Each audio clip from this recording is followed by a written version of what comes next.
Welcome to Hotter Than Ever Listener Mail. I'm your host, Erin Keating, and in these new short weekly episodes, I give you my opinionated and not at all officially qualified feedback about the questions, problems, quandaries, and dilemmas that you have posed to me about love, sex, relationships, career, aging, ambition, divorce, and anything and everything else that is on your mind. Today, we have a question from Ketty R. And she asks, for women who are over 60 and getting back into the dating scene, what are your 3 top tips? Oh, Ketty, good for you that you are getting back out there into the dating scene. First of all, take a deep breath. That's not one of the 3. That's just take a deep breath. Because if you have been out of the dating scene, that means you have been doing something different. And this is a change. Change is often uncomfortable and is almost always good. At the end of the day, you are stretching yourself. You are doing something new. You deserve credit for that. Good for you. What it will yield? Who knows? Who knows, right? You're getting back out there. You're testing the waters. You're seeing if there is a suitable match for you or matches for you out there in the world. I'm assuming that you are using the apps or that you are planning to use the apps. That is the way people meet each other these days. If you are lucky enough to spot someone across the local coffee shop who you take a liking to, or you are in senior chorus and you notice someone's beautiful tenor voice across the sea of singing faces, like my mother did with her boyfriend. Oh, it was a beautiful love story. They fell in love in senior chorus and they had a beautiful relationship. They happened to meet in real life. How gorgeous. Also extremely unlikely these days. And so I'm going to say that if you are using the apps, the number 1 tip is it is a marketing project. Using the apps and making a profile on your chosen app or apps, I recommend using more than one. Making a profile is a marketing project. So I'm just going to go out on a limb and assume that you are looking to meet a man because you did not say otherwise. And the statistical majority of people are heterosexual. I'm just going to take a guess and say you are a woman over 60 getting back into the dating scene who dates men. So on your profile, your photos are extremely important. Men are very visual, as we know. We are all very visual, but when it comes to attraction, men are very visual in my experience. So you need fantastic photos and you need them to show a positive side of yourself. We are all complex. We contain multitudes. But when you are looking for a mate or someone to date, put your best foot forward and smile. Your photos should have you smiling, enjoying your life, doing the things that you like to do. If you don't have photos of those things, take photos of those things. Have people take pictures of you in the context where you are happiest in your life. Okay, so you've got amazing photos, and let's say you post 4 or 5 of them, right? So that the person who you are going to attract sees a range of sides of you and also knows that you have not engineered this one photo to be absolutely perfect. And then you show up in real life and you don't look like that at all. Look like your photos, but your photos should be a great version of you. Your copy in your dating profile should be fun. Keep it honest, but keep it light. When I was young and I was on the dating apps in my 30s, I had a friend who posted a profile with this headline. She wrote, "Not for the faint of heart or mind." Who are you going to attract with that? Someone who is looking for a challenge. Someone who is looking for a challenging woman. My ex at the time said, that's like putting a skull and crossbones on your dating profile. Poison, stay away. So keep it honest and keep it light. That is not lying. It is leading folks in through the shallow end. And in order to get someone to bite the bait on your hook, sorry to be so crass about it, but this is the goal, to get someone to be interested in what you look like and what you say on your dating profile. They are going to respond better to something that is light and honest and fun. We all have baggage. We all have history. If you are over 60 years old, you have a lifetime of stuff that this person who, if it's a love connection, if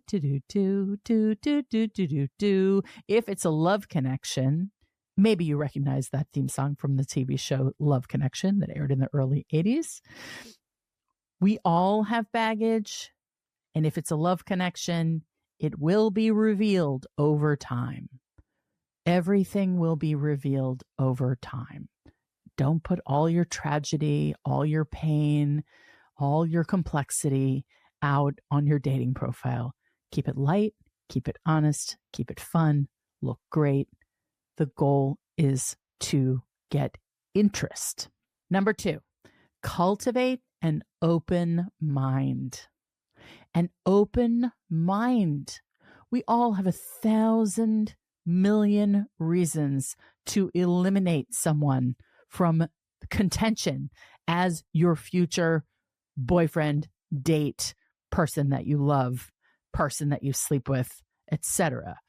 You have to have standards, and maybe you'll have some no-go areas, but try to keep your mind open to people who don't necessarily fit the profile that you have in your head. The world is infinitely complex. People are very interesting. And there may be people out there who are different than you thought you would date, who are just right for you.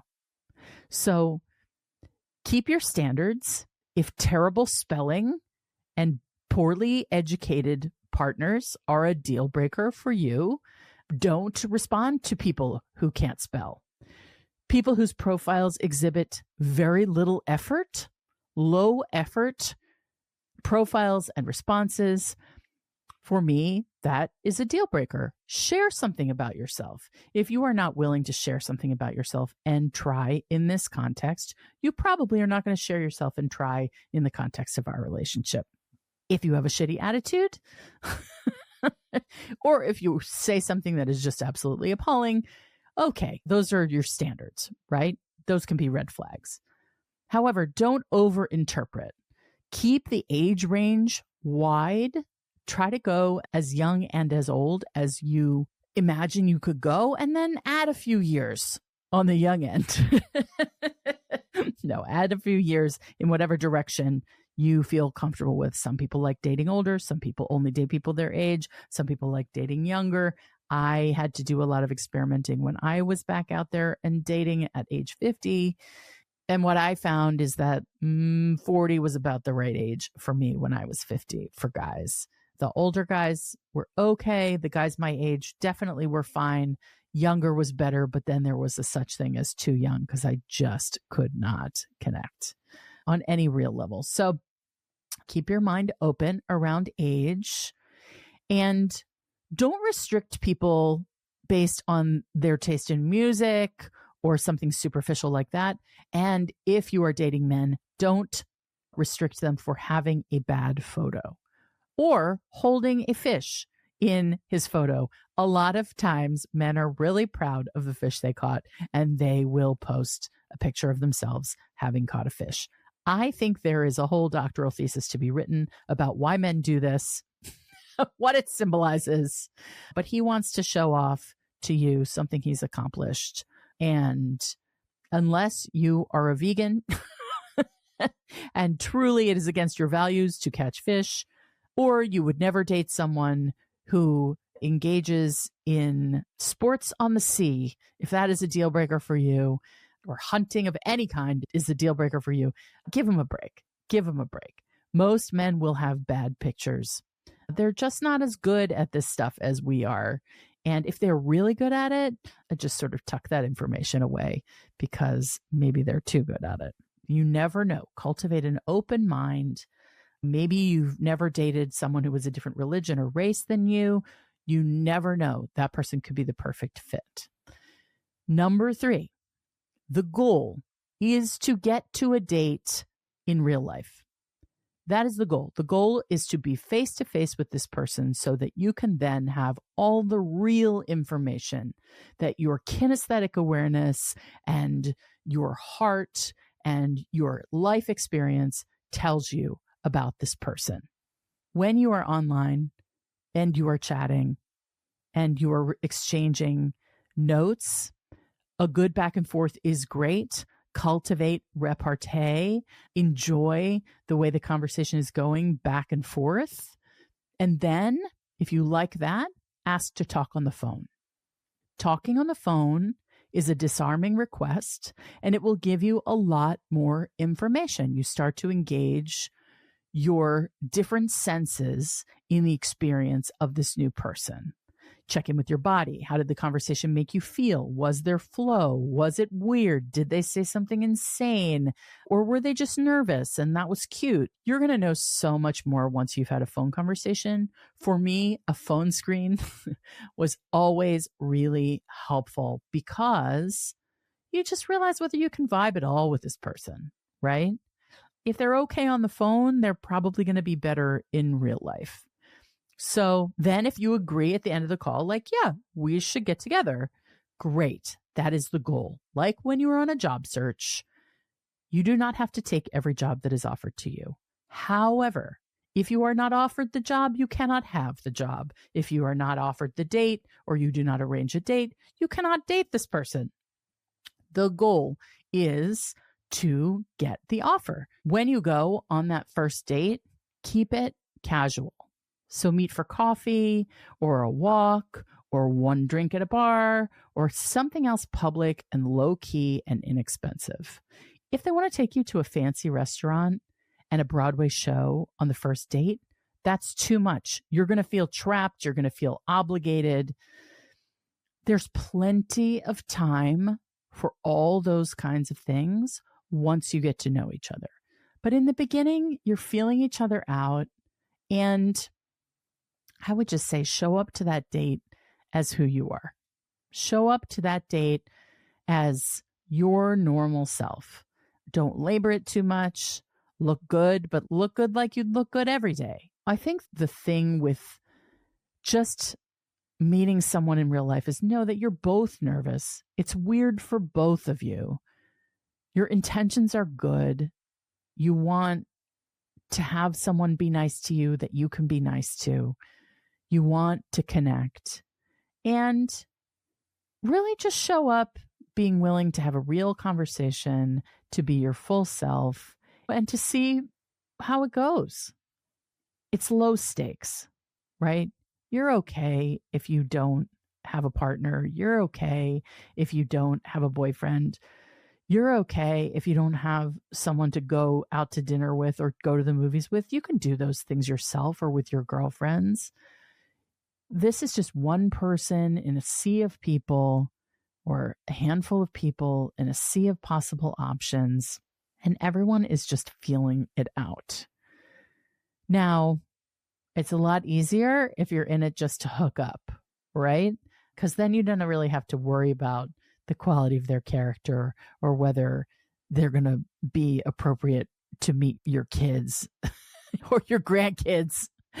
If it's just for hooking up, it's a totally other conversation. But since you said dating, I think you mean looking for someone to be with or a series of people to be with who you can enjoy having those experiences out in the world together and spending time together. Take the pressure off. Know that this is not the be all and end all, that it is not a referendum on your attractiveness or your ability to be loved.